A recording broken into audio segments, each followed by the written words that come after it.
Is it hard or just me? 'Cause I am struggling to breathe when I start saying your name. It's time to light up the flames with all these spirits around. I can't tell my up from my down. Don't break my ritual practice, 'cause this shit's causing madness. They say the devil, you know, is easier to control. Come on, why can't I just sit? You're coaxing me to submit. Don't get lost in those starry eyes, in those starry eyes.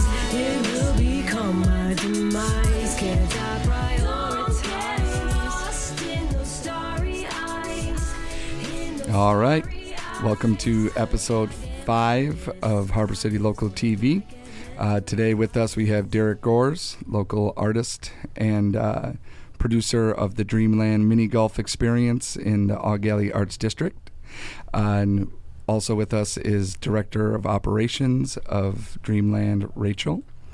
And Geidel, is that right? Yes. Excellent. Very good. And then Steve with Toxic Roots, and also local artist that has been helping and doing a lot over at Dreamland. So welcome everybody. Thanks, man. Thanks, Steve. Appreciate it. Yeah, I appreciate y'all being here. We just heard a track from Somber Mercy off of Harbor City Local Volume 3. She just played over at Dreamland not too long ago. She's a very visual, interesting character, and she's an important part of what we do here in Brevard. So shout out to Somber Mercy. So Derek, how's Dreamland going? It's great, man. It's we have 3 months total to work with, which is a new experience for us. Mm-hmm. We're used to doing kind of, one weekend, one night art shows sometimes. So this is super cool. We're loving it. People are thrilled. Whether the first couple rounds of folks coming in were kind of art crowd people who know what I do all the time. But we've absolutely crossed over into the every person and even some tourists and stuff who maybe they see the mini golf hashtag and wind up at our doors. So people are digging it. Nice. And it does have the duality of being kind of an art project, but it's very interactive. I'm glad that we got to be a part of it also with the music. How did this come to?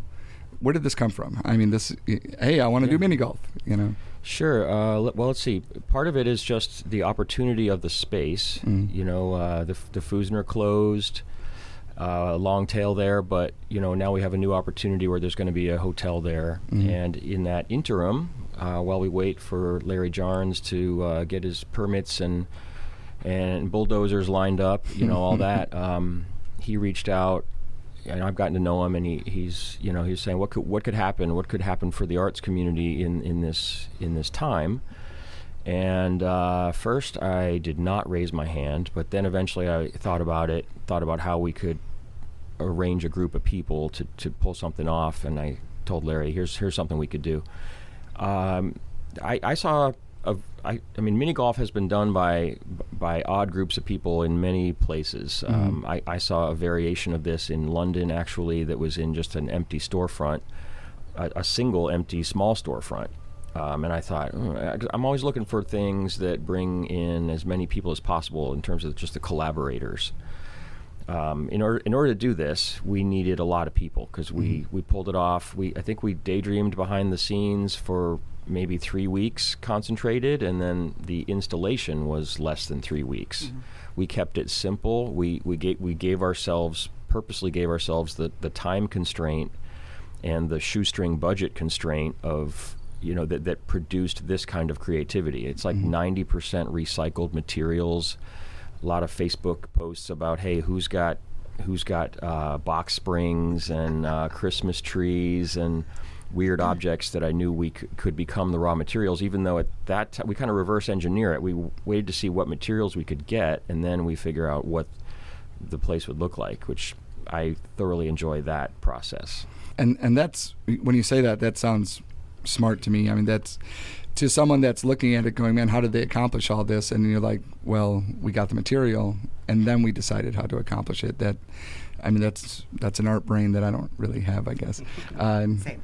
But you're right, the turnaround, I know we kind of connected early on it, and you said we're going to open in 3 weeks, and I looked around going, what? You're going to open in 3 weeks? Same. Yeah. And you did it. But the great thing also I noticed when I go there, stop through, is if you went those first couple weeks, go back because it's always updating. It's a very interactive situation. And I'm loving that. I'm loving that we got to kind of participate in that. Are people still trying to, oh, you guys are doing this, how do I participate? Yes. Well, usually what form it takes is somebody says, oh, I wish I had known. And then I'm like, oh, really? Well, what do you got? 'Cause maybe we can sneak it in. And then sometimes they reply, sometimes they don't. But when we do these art projects, whether it's Robot Love or really anything, part of the whole purpose is to stir up the art scene here, the creative scene in every definition. So we're always looking for people who have maybe a hobby or this weird skill that they have or this contraption in the garage. Ears are always perked for those things that could layer in and combine with what, with who our regulars are. Right. So the cast of characters is always changing. But yeah, we were just there last night. A typical night, I see Steve pull up in his truck, and he's got something in the back that's going to be added to it, and we don't know what it is till the end. And that's one of the neat things about this format. We have 3 months to kind of let it percolate a little bit, let it change by the designers, by the public, by the music, and just first thank you on air for you. We always like having the mixture of the art forms. I know the visual side, but we need all the senses playing. So thank you to you for helping us with bringing in the sound for the Friday nights and Saturday nights, and that's essential and electrifies the air and makes the vibe in which people are going to love it. You're very welcome. I'm glad to have been a part of it. I mean, we've seen each other around, but we've never actually got to work together. So making that connection and getting to know each other has been, a treat for me, in all honesty.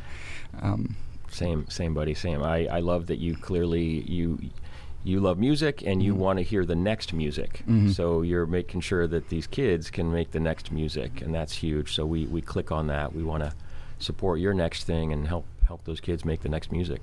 And we're going to get into your program this summer, too, real soon. Great. We'll keep on Dreamland here for a second. Yeah. Because you're doing the same thing, just through art. Now, speaking of the music and what's going on in there, how has the crowd, as you're walking through, has it been like, oh, there's, this music is too much, or are they enjoying it? Are they, is it a part of that interactive piece that they're like, this is interesting? And I love it. Yeah. Oh, yeah. Yeah. Yeah, you know what? It's a good moment to bring in Rachel, I think. Yeah. Rachel came from the academic world, working at the local college. I think she would agree with me that she's loving seeing all the completely unique humans that we have here on the Space Coast, who have collaborated on this project, and the individuals who walk in the door and the smile on their face as they respond to different mini golf holes. Right. So yeah, Rachel, how has that looked, through your eyeballs as you witnessed this thing? Well, being new to the art scene, especially that, I don't have any kind of artistic background whatsoever, it's been really rewarding, to collaborate with different people, and very welcoming as well. I've been lucky enough to work with Derek and Steve and a lot of other people in the community that have helped me to learn some of the things that I've never dabbled in before. So that's been exciting, but I'm also excited to bring my expertise to Dreamland, and also to Derek's other ventures. Like we were saying, I like spreadsheets and stuff like that. So I bring a different part to it, but it's been a lot of fun collaborating and seeing all the different people come in and making it come together. It is pretty dreamy. Rachel's just been with me a handful of months. 6 months, right? 6 months. 6 months. She said that, her passion is helping projects happen, helping people connect and love their community, and that's what she's brought to me. Nice. We've done some small scale things like this, but in order to take on this kind of an operation, we needed somebody who doesn't just get lost in the art, but gets lost in the spreadsheets, and making sure we staff this thing. You know, we've got, you know, greeters at the door, and she's got a whole schedule for it, and, you know, interviews and all the stuff behind the scenes of any worthy project. And Right. she brings that. But yeah, if you can't see, she's wearing an I Hate Mini-Golf shirt. She hates the mini-golf, but she loves the people behind the scenes. Well, that one of our first meetings, I just kind of blurted out, I hate mini golf. yeah. So Derek had to make me a shirt, which I wear proud. Awesome. And you bring up a good point. Something that I'm actually just getting used to is people believing in your dream, people wanting to be a part of what you're doing, and people that don't. So in our world, we have people that don't play music or don't do art or these things, but they want to participate in those types of situations. So Harbor City Local gives them an opportunity to participate in the music community, even though they don't play an instrument or play in a band, but it might inspire them to. So I understand what you're saying. That's kind of how I got into it myself. I used to be a chef and spent a ton of time in kitchens, and then went into education, and now I teach algebra. But I know it. Yeah. Wow. And rocks the blackest clothes in town. blackest clothes in town. Yeah. But you know, so I kind of worked my way into it and faked it till I made it, and now this is where it's at. So you know, it's getting involved is first step, and that's amazing. And you have some young involvement. You brought up some of your workers there. They're every time I go there, they're so happy and having fun. And how did you get the word out to, you know, get people to staff Dreamland? You know, I was thinking about that today because one of our thanks, Steve.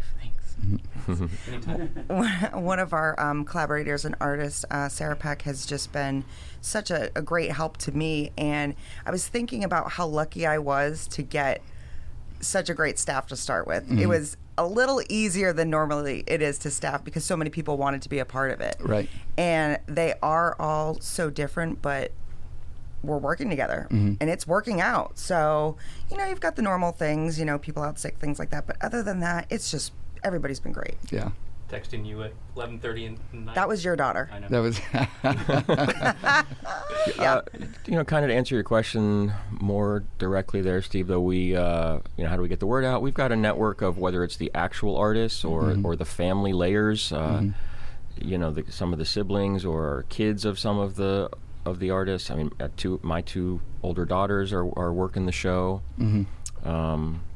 Having sibling fisticuffs in the middle of the public floor sometimes. But anyway, no, it's kind of all the layers. Plus, we get sponsors who believe in this, and I totally agree with you. There are people who directly get the art, but then there are those who know the valuable energy. To me, we do these projects. You know, art is for the individual who made it, as well as for the individual with the eyeballs or ears on the other side of that.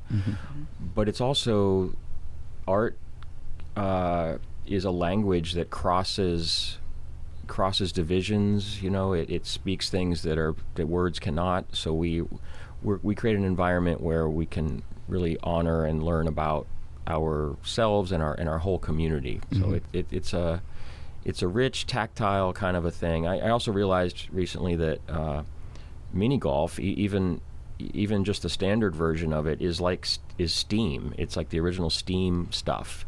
You know, STEM, STEAM. It's got the math and the science and the art of it already involved. When you pick up that goofy club, you can't help but think of, you know, geometry and physics of trying to figure out where this ball is going to go. And then you layer into it the weirdness. We have, you know, there's a teeth chipping hole where our artists found the perfect fabric to simulate the texture of a tongue. If you haven't been yet, you have that to look forward to. You know, there's one that's all about looks like giant pieces of chewing gum. I mean, it's a good weird. Weird is one of my favorite words. So as the kids come out, I always ask them with a big smile on my face, you know, what was the weirdest hole that you saw? And what I really mean is, what was the best hole? And I love that I think through us, they learn to they know that we are all into the bizarre. So if we can show them some bizarre, then and we've that's done it well. That's what's a bit genius about the event. Everyone loves playing pool, throwing darts. This is something everyone can do. Mm-hmm. So it's not above anyone's fun and talent level. Sure. Go bowling. Everyone can do these things. So getting people out and into the community is a great thing, along with the artists. Now, there's more than just mini golf. What else do you guys have in this building? Well, we have a selfie museum at the same time. So, and that's certainly been done before, but not our way. Selfie. People are taking their photos more than ever these days, taking their own, and so we have these spaces where you can take a bizarre photo of yourself. Some are elegant, classy, throwback, but some are out there and surreal. And people are loving them, and that's something that we change up. I think we've already changed out 2 of the selfie walls, and more to come. And most of those were either designed by individual artists or group effort. Some of them we had these art ideas, and we brought in some props and made some new walls out of them. You mind if I get the other Steve on the mic a little bit here? Oh, definitely. So I mentioned. In order for this thing to happen, we really needed a team, or it wouldn't have gone off the ground at all. We needed the mini golf hater, spreadsheet lover, but we also needed somebody with serious carpentry and physical 3-dimensional skills. My skills are limited to 2-dimensional, so. Steve Monroe, Budapotamus, Toxic Roots brings in a whole other dimension that I don't contain. But if I could ask you first, Steve, can you tell us about your roots of loving this genre of mini golf and the history of it? I don't know. I think it started out. I know it started when I was young, but I've always really enjoyed really kitschy kind of roadside attractions. I did traveling with my parents and stuff like that, and I was always on the lookout for that oddball kind of thing. And, any kind of cartoon characters, cartoony kind of thing, anything excessively large. We travel a lot with my wife and kids now, and they get irritated with me sometimes because I'm stopping every mile to get up, and they're like, "Dad, do we have to get out and take another picture?" So mini golf has definitely always been on my bucket list. Yeah, is the answer always yes? Yes, we have to get out and take a picture. Yeah, they know. They just know. They don't have a choice. Well, and Steve definitely brought the DIY spirit. Yeah. I knew that we could, if we were going to pull this thing off, and it had to be pretty bold and also super cheap. First stop for me was Steve's backyard. We had a meeting over on a rusty picnic table in his backyard, and I was looking around like, Steve, okay, what do you have back here that could be in the show? And there's a bunch of stuff we still didn't use. What do you have back there that we could have used? I one time I had several pieces from the old McDonald's playground. Right. I had the Big Mac on a stick and everything in the backyard. The ones that kids broke their neck on and everything. Nice. But I've toned it down a lot. But pretty much, our life exists off the side of the road or a thrift shop. So it's nice. That's kind of so making something out of junk is really my daily life. What's one of the weirder, cheaper B-roll, C-roll, D-roll items that you have in your house that you collected and only you care about? Well, that would probably be one of about 2,000 items. So, no, I think some of the most of the things are just oddball little characters that have from the 60s or early 70s that I've picked up, and nobody else. As soon as I die, they're going to be chucked out the door. But one thing I saw that Steve has, I didn't know this kind of thing existed, but I guess when you would go into a diner back in the day, and you're sitting at a little booth.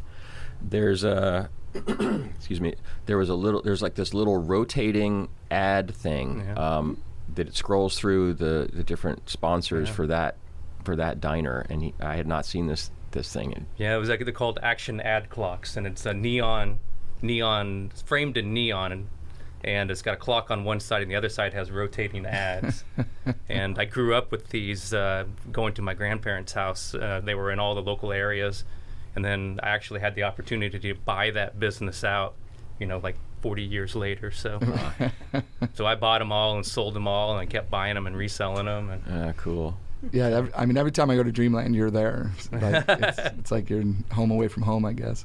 How many of the holes there are yours? I made 4 of them. 4 of them. Well, yeah, 4 of them are attributed to me. Gotcha. My wife was a big part of this too. So she's a big part of everything that I've done. So. Right, and Derek brought up 2 companies that you're basically front? Well, Budapotamus, I was just a name that my company itself is Budapotamus Productions. Okay. And so then I started Toxic Roots, so I just say I'm Budapotamus from Toxic Roots. Gotcha. Where did Toxic Roots come from? Toxic Roots came from living on top of an old dump. Mm-hmm.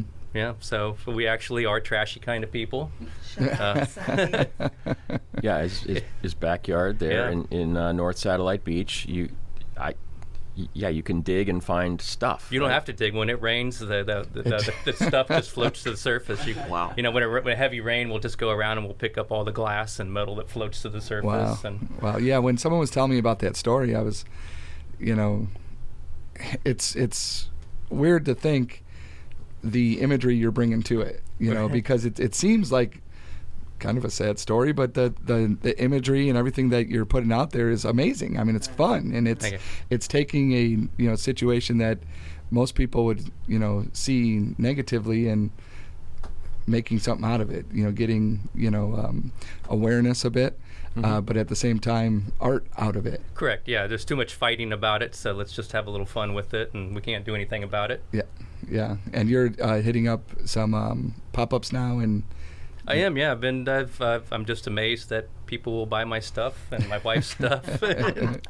So thank you for everybody. Yeah, you were at the Space Swap event last week. We were, yes. What'd you think of that? That was a pretty cool idea. That's again, when I first heard about it, I was like, well, this is my life. This is, all of our we purposely buy high quality stuff if we have to buy it new, and then we wear it out and either that or repair it and right and. I just cut the tops of my socks off the other day, so now if I took my socks from, crew top socks down to, sneaker socks, and yeah, there's. Can we get this guy some socks? I know, absolutely. We need a GoFundMe on socks. Yeah. There's a video of Steve fixing his hose with duct tape. Nice.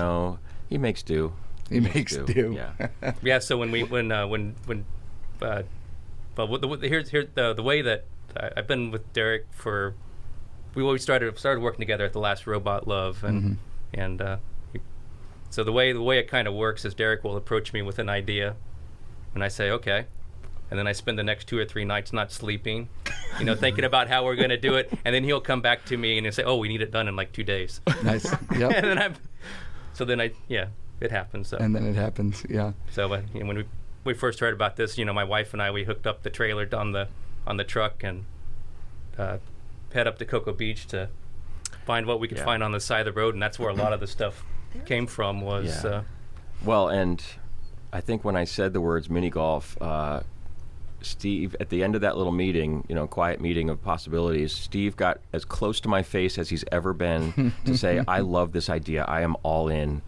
I was like, wow. He's like, I might just volunteer. I'm like, hold on, no, come on now. There's some budget in here for you. Yeah, he's been excited from the very start. Yeah, he's, making a Easter Island Moai head was apparently on his bucket list.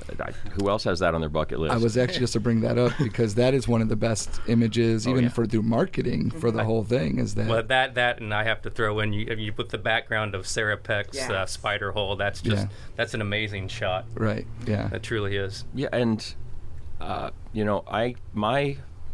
my contribution to this really is kind of seeing the moments of how the pieces play together, seeing potential for collaboration. There are a couple cool, real collaborative pieces. I mean, in fact, one of the best pieces from Robot Love was our most collaborative that Steve and his family helped with, along with Muntazer and Olive Rowe and the list. But that the collaboration is where we spark. People really learn new languages from each other. But Steve. I knew, of course, we have to have a couple of epic size pieces. Right. They can't all be made out of a stack of books. That's one cool hole. But no, we need some truly impressive craftsmanship. To contrast with the low tech. Right.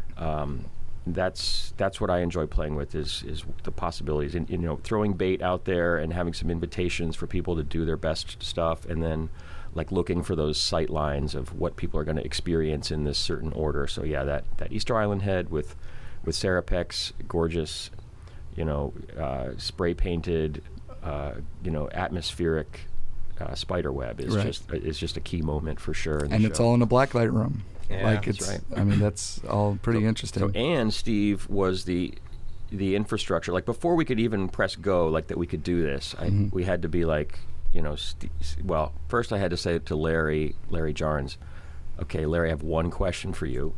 Can we drill into the museum floor to have these mini golf holes? Because we were not going to put up with like a fake hole. Yeah. No, that couldn't happen. But the real questions were to Steve, like, okay, how can we do this cheap? So his job was to figure out how many holes we could fit. We came up with like an average size to just to get us started. And Steve says a couple times a day, we're artists, not engineers. Kind of disclaimer to the folks, especially to the golfers who come in and they're ready to putt seriously. We're like, all right, hold on. Like, this is art. This is art, guy. So, some of the holes can be very challenging. Yeah. Cat box hole. But anyway, I needed Steve to process and have enough confidence that we could help all these non-artists, or non-carpenters, non-three-dimensional people like me, to make sure that enough of the infrastructure physically would be there, and he made that happen with a little bit of 2x4 money and a lot of recycled stuff. And one long day drilling holes into the ground, and we had enough of it to work. So we had our green room and staging area and stuff for the music festival in there. Jarnes let us use it. And you sign kind of a contract, and you put down a deposit and all these things. And so when we got done with the festival, I'm in there the next day, and I'm mopping and all these things, and just making sure that it's better than that's what you're supposed to do, right? You return it better than when you got it. And when I came in and saw you guys were drilling holes in the floor, I'm like, what the hell was I doing? Like, it was pretty funny to me, but I'm glad it worked out. Yeah. I mean, I looked at Larry, I'm like, the hotel's definitely happening, right? This is definitely happening. You don't really, He's like, he's like, man, you guys do it. If we have to fill him in, we'll figure that out on the other end. I'm like, all right, okay. All right. No, that's great. Now, touch base on the Selfie Museum, and they're kind of underselling it, by the way. It's pretty great. If you check out their social medias, you'll see some really interesting pictures that kind of put you in a completely different place when you look at the picture. And like the one of the popular ones is the one in the corner with the looks like a cartoon world. Yeah. Noah Cook. Yeah, you guys are probably been hearing his name around a lot. He's fresh out of Flagler College. I first got to know him when he would hang art and lights for me in a couple galleries ago, as a teenager. But he still has the same big smile on his face, and just the nicest kid. And anyway, he's been doing murals. He did I don't know, 3 of the real eye catchers in the show, including that corner piece. Everything's painted white, and he outlines everything in black with just fast spray paint. There's this chair to sit in. But anyway, you're right. When you photograph it, it's weird what happens. It looks like you're in a cartoon. Yeah. And everybody, it's just a simple like living room with a TV, an old school TV, and people manage to find their own fresh take on that scene. And I think Noah is adding a couple props that people can play with. Awesome. One of them might be a guitar, and so he's excited to add some stuff. And then the dumpster fire is always pretty popular too. Yeah, that one, I broke that last week. So that piece, for the most part, we tried not to repeat any stuff that we have, but that one is just worthy. Clifton Chandler made that piece. We have to keep reminding ourselves that it's not a real dumpster. He just observed the geometry of a dumpster. Are you serious? Oh, yes. It's not real. It's made just out of plywood. You wouldn't believe how many people actually think it's real. Yeah. Well, you just kind of blew my mind. Yeah, it's typical Cliff in that he observed the geometry. Apparently city people from the last several decades have learned how simply to make a dumpster and for the job that it has. But his is only made out of plywood and not very long wood screws. So he made that for Robot Love, a year and a half ago. Perfect symbol coming out of COVID. It looks like it's on fire, but it's part of a lot of our art is it transports you for a moment, but then you notice instantly how simply it's made. It's just you get up close to that thing and it's fans and silk and light. And anybody could try that trick at home. It's inspiring, but that was one piece that was worth bringing back to Dreamland. Partly because we took it to Miami last December for Art Basel, and it was a hit of the custodial staff all the way to the producers and sponsors of the show. I don't think any other piece of art crossed all the layers of classes beyond that one. And while it was in Miami, it got tagged a couple thousand times by stickers and markers and paint. So it is world traveled, and it's an amazing photo op. That's great. Yeah. Clifton Chandler. Awesome. So now beyond that, you also have a sensory room, right?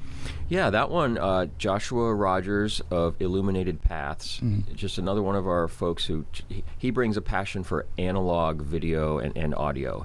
He's not impressed by all the slick 5K, whatever, all the high def. He likes the tactile feel. It's so interesting that, back in the day, like, how do we get rid of tape hiss? He wants all the tape hiss. Right.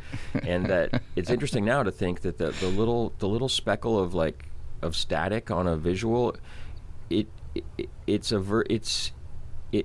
shows you that it has touch, that it was tape moving through a machine. It's so interesting that it adds an air and a sensory element that perfectly clean digital does not. So anyway, he's this gentle guy, super passionate about all these things, and I try to rope him in on anything I can get him for.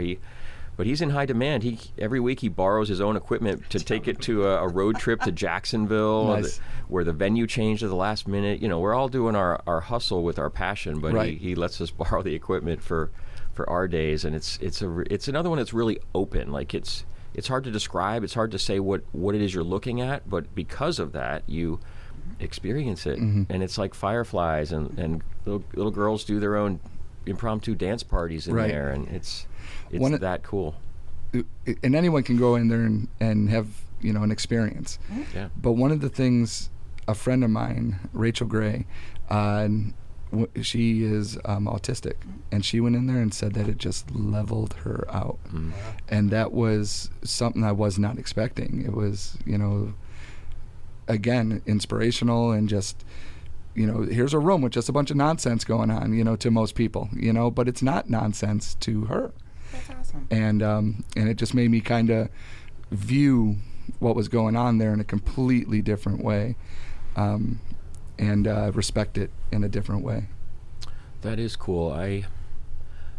I enjoy, what my novice brain calls like a white noise aspect. Some of my best ideas come, while driving, or even taking out the trash, or certain kinds of noises or sensory elements. So I can kind of relate to when one variable is at a distraction level, it makes your brain go other places. I'm looking for that. Even the collaboration aspect is throwing charges of other information that make your own brain go somewhere else in a useful way. Awesome. Now, even if you're not a mini golfer, if you don't want to take a selfie, I would still go and check out the gift shop. For a few reasons. Number one, you need some jewelry or just some cool stuff. Don't go to the mall, go to Dreamland. Get what you need. But it's all local stuff, right? I mean, it's all semi-local at least. Sure. Yeah. It's all local. It's it's stuff from our collaborators. Toxic Roots has primo real estate there right inside the door. On the opposite wall, Roman's Artifacts. Two. When people say, "How did you guys get 36 holes of golf in there?" 2 courses of 18 holes of mini golf. Well, 2 of them are mini golf, miniature golf, 3D printed by Roman's Artifacts, and they have. In fact, their merch area is bigger than their holes. They've got, a couple hundred items, 3D printed, cool designed pieces, locally inspired, and some of them very interactive and super cool. But yes, also artwork, prints, jewelry. Cody Howard made one of our really coolest, for those of you who don't know, the first hole is always the same.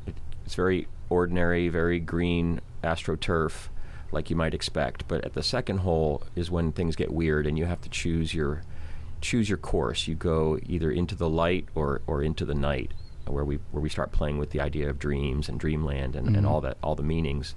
Well, Cody did this beautiful hole. If you go into the light, and she works in fiber art, and she made this gorgeous space using just yarn, hot glue, cardboard, and other fibrous elements. So that hole is terrific, but also the hanging pieces that are in the pro shop there by Cody. Shop. Cody, Nice. Yeah. We corrected the name. It really should be the pro shop. So got out a little duct tape, Sharpie marker, and it's now the pro shop. Excellent. I don't think we have any golf-related shirts or gloves or socks or. Yeah. Yeah, we have golf balls and koozies. You have golf towels. Golf towels. Oh there you yeah, go. those We tiny do golf have towels. Yeah. We have some of those. Socks are on the list, though, right? Hey, Yeah. I'm always on the lookout for good socks. Apparently that was Steve's call, his painful call for some golf socks. Nice. And you guys are still adding on the outside. I saw you guys put a big mural on the side. That's so right. if Noah Cook did that. if you don't know where the Fusner is, just drive through the All Galley Arts District and look for this giant Dreamland mural on the side of the biggest building in the area. Yeah, 1463 Highland. Yeah. We are indoors, so rainy days we get extra popular because it's 72 degrees and sunny inside Dreamland. Fun for everyone, but really a good time to take the kids, give them something to do. We used to go vacation in Wisconsin. I'm from Northern Illinois, and my dad's favorite place to go was this bar where he could sit at the bar and we would play mini golf right out in the front. And it was just this little nothing mini golf place, but he loved it because he could just sit there and We pretty much offer that. yeah, We got that. We offer that. Yeah, we got that. exactly. So now you do have some stuff coming up. What are some of the events? Sure. So we are looking forward to, and this is not, a full list, but some of the more popular events coming up on May 5th, Cinco de Mayo. That'll be Thursday, so we'll have a specialty drink and some sort of promotion at the door.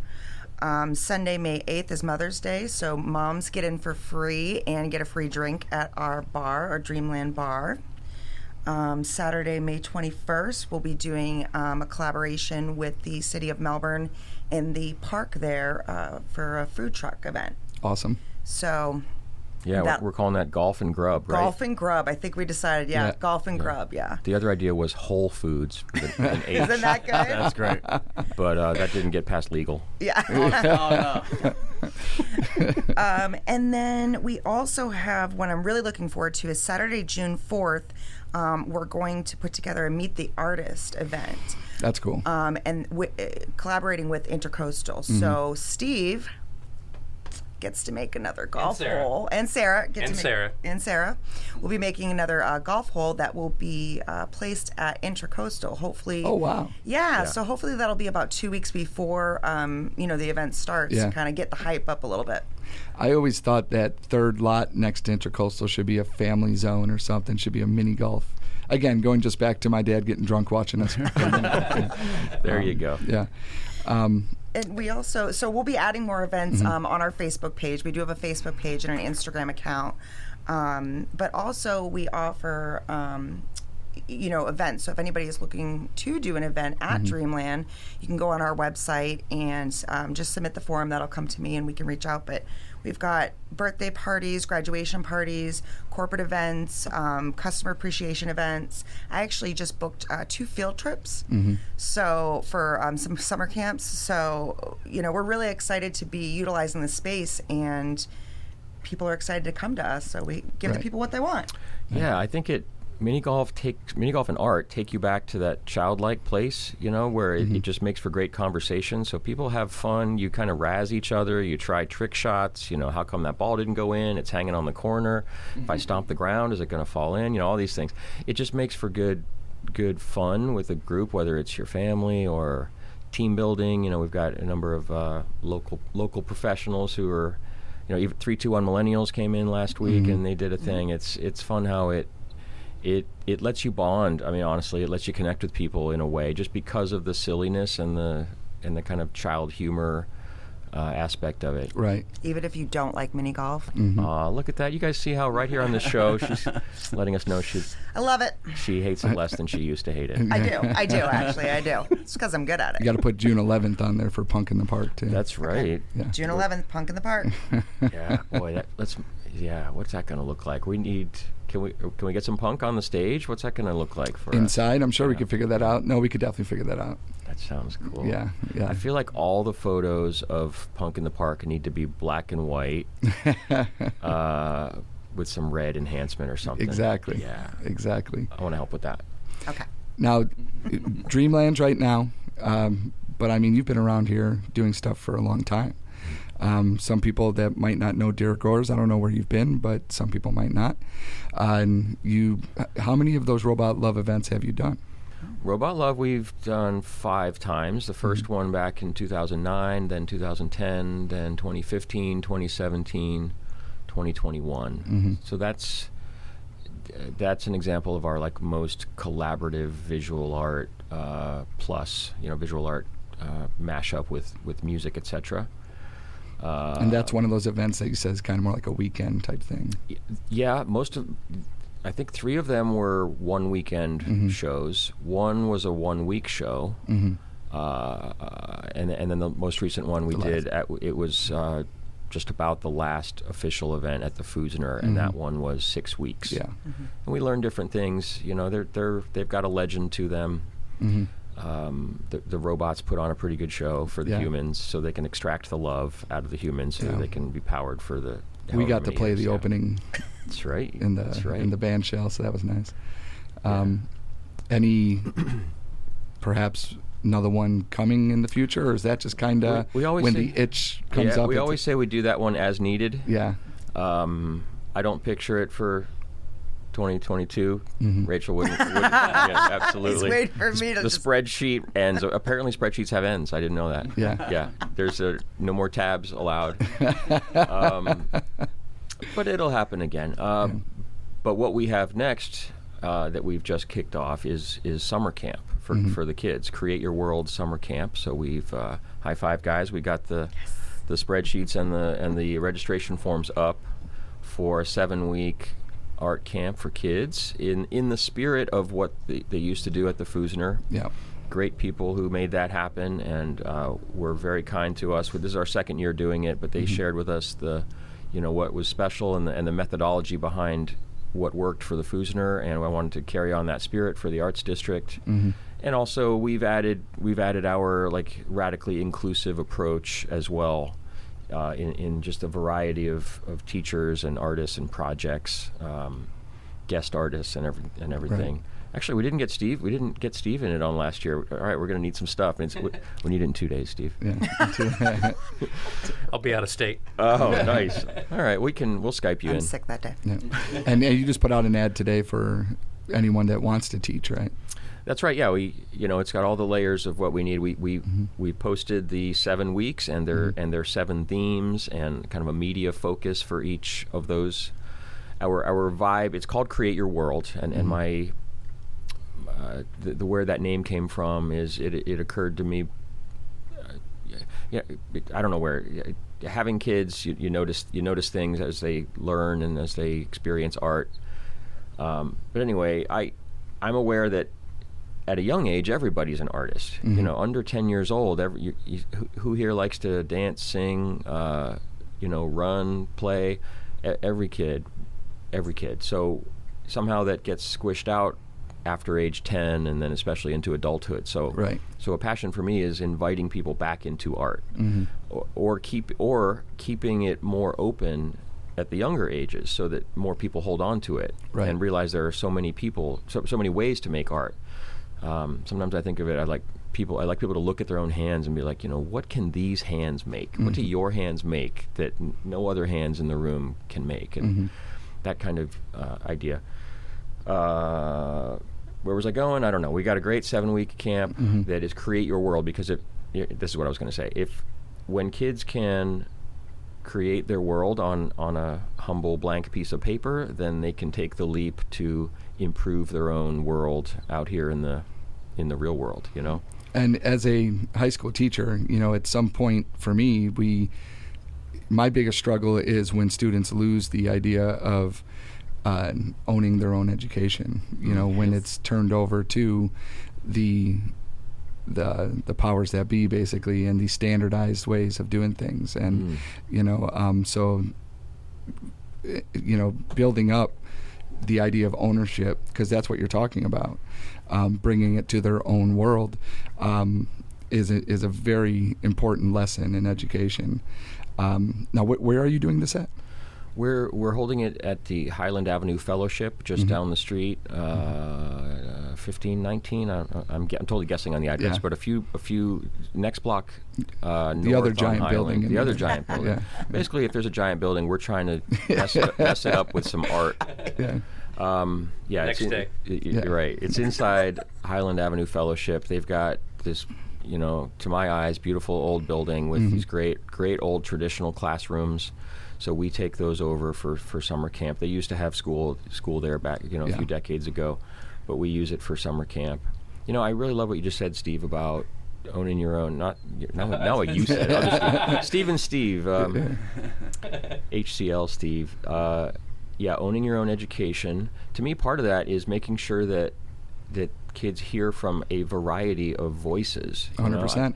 I can remember, and I think this is a timely topic. We don't need we don't want to have every aspect that passes through a child's brain to be exactly the same voice. Absolutely not. When I look back on my education, I think of the quirky Mr. Blanchard, who was, I think, my either U.S. history or world history teacher. Like, wow, what a character, what a joker. He looked like Dirty Harry, but he had this funny sense of humor. Like, I'm glad I had that guy teaching me that topic with his slant.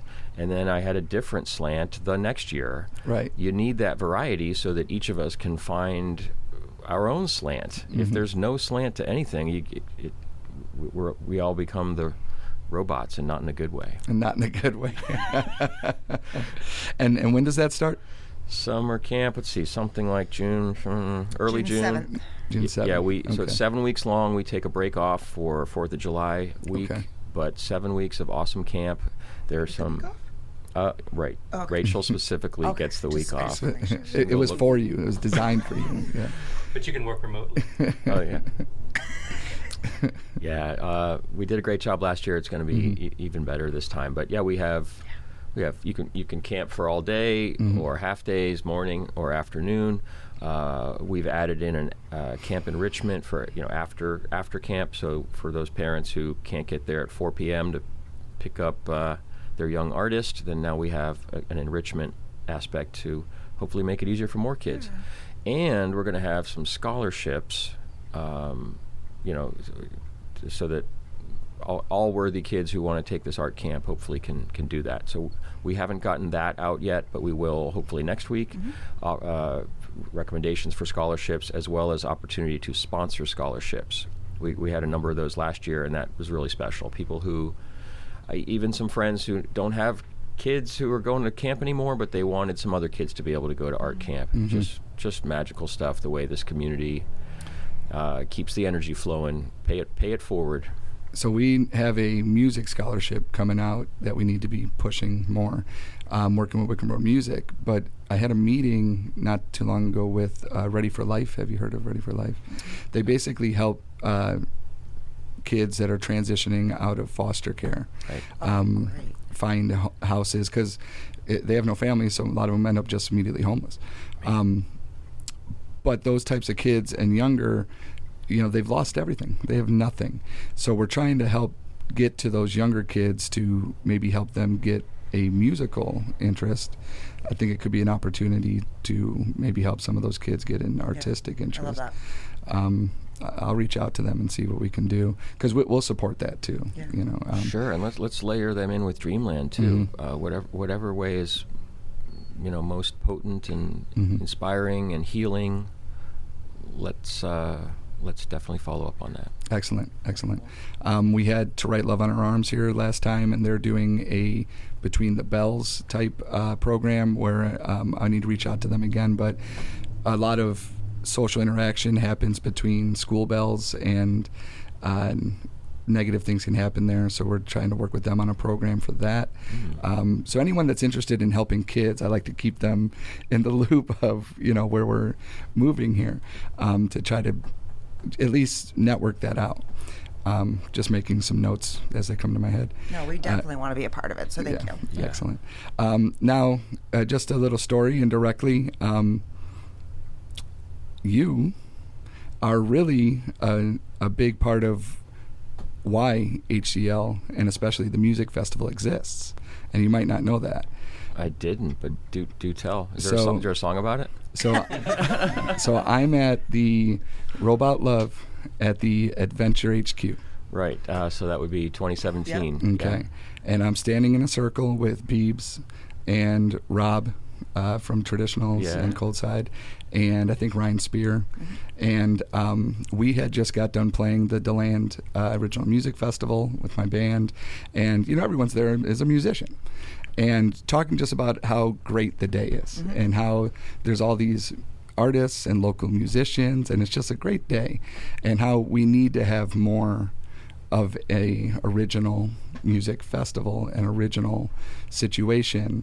And we were already doing compilations and trying to promote local music, so that's how we got connected with EGAD a bit, and because all the friends down there were opening businesses, so I connected with all them, and that's how the Space Coast Music Festival actually came to EGAD, was standing in a circle at Robot Love and just kind of networking the idea of, can we do an original music festival? No covers, no anything, just all original, was spawned at Robot Love. That's beautiful. I'm glad to hear it. Yeah, and because we need an epicenter. I mean, I love the art anywhere, but an epicenter helps. I mean, that's just smart business strategy. There's a reason all the car dealerships are next to each other. Yeah. We need all the art forms next to each other. It's been amazing what the assorted creatives have been able to do to this point, making art on their own dining room table at home or whatever in a dark corner. But we need more places where the art is being made and played and circulated and everybody bouncing off of each other. That's when it has more exponential power. So very happy that the music festival exists, and I think I can predict with serious confidence that you have a date for the next music festival, November right? 5th. Yeah. November 5th. I can go on record here as saying that we intend to have a mural festival that has its celebration day on that day, so Excellent. that we can seriously mingle all the senses and have the new walls and the new sounds all happening on that magical day. Excellent. That's gonna be fun. Now, the Any other projects for the future? Anyone? See, I know Rachel has to go get some groceries. She tells me that every other day. I do, and I haven't gone grocery shopping. Any projects for Charlie Brown, your doggy? Live. Toxic Roots, anything coming up? Toxic Roots always have stuff going on. Yeah. Yeah, I'm getting ready to, if I should have released it like 2 or 3 weeks ago, about 6, 7 new designs, but they're all sitting on my several couches throughout the house right now. So I just got to have time to print them. And then I've got some other stuff in the works too. I've got some skateboard collabs going on and That'll be great. everything. So, Well, with the Punk in the Park coming, I mean, that's a skate thing. We're going to have half pipe and BMX stuff and that whole X Games feel. I mean, that's coming up quick. You can have those skateboards ready? I finished one yesterday for my sons. So. Wow. But Yeah, I saw it in action. Yeah, it looks right. It looks very cool. So.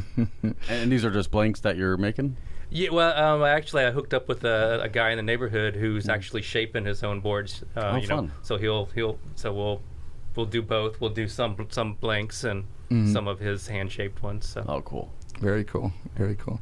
Anything else coming up, Derek? Well, I'm still actually making art, which is important. I have a semi-secret studio across US 1 over there, next to CrossFit. But the last couple of months, I've got some commissions to close out. Something cool, big that will be unveiled for Health First. Cool. A big piece. I just finished something for Disney that was cool for an internal team of theirs. And I'm in a new gallery, new for me anyway, down in, where is that? Palm Beach Gardens. They only like giant art. They called my 4-foot pieces small. Nice. I'm like, oh, all right, okay. We need large, new large, new definition of large. So Derek has this habit of saying, Steve, I need you to make something for me. And he'll be like, well, what is it, Derek? Well, it's a 30-foot by 12-foot wall. And I'm like, okay. It's not a thing. That's a room. It's a house. So everything seems to get bigger and bigger nowadays. Dream big, right? We need to get a hard hat, socks and a hard hat for Steve. So check out the socials, Derek Gores Gallery.